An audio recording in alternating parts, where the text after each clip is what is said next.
once again, this was, earlier we were talking about one hand on the outside, one on the inside, but one of the more common situations you see, especially in the sticking hands, is that our hands are crossed. And once again, you want to have the sense of zero, because if I'm pressing forward too much, it's going to guide him off to the side, or he can nudge me across with bong style if I'm really not, if it's a very subtle forwardness. He can guide me across with bong style. So I have to have the sense, once again, it's a very subtle forwardness. Right? So if I break contact, he comes and hits. If he breaks contact, I come in and hit here. Now, one of the interesting things about this is that sometimes if people are occupying center, when footwork gets involved, you have to think, how can I get around his arm? So let's turn this at an angle here so you can see this better. So right now, I can't come in on him, but if I change my angle this way, now I can come in here. Or I can change my angle here and come in along this line instead. So this is, once again, he might be forward, it might be very subtle. I might give him a push, which gives him a push back towards me, where I can change my angle and come in, or I change my angle and come in here. You can do this here from the Pak style drill, where he slaps and hits.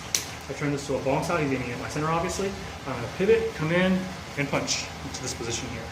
Right? The same thing here. Come in, it's an immediate punch.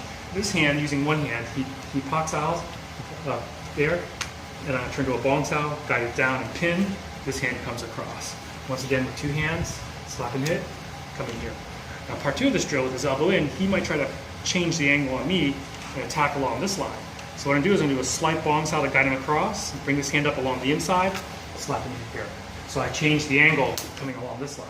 So he slaps and hits, he changes the angle, I come in here. Right? Once again, this is, you have to know footwork for this. The main idea with this is slap and hit.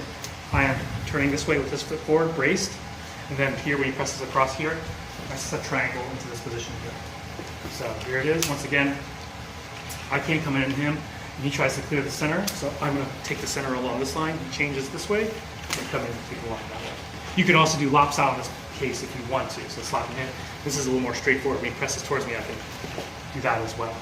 But I find that in order to do that, I have to disengage with this hand to come back again, versus here, when he presses, I create the opening through here and come along that line.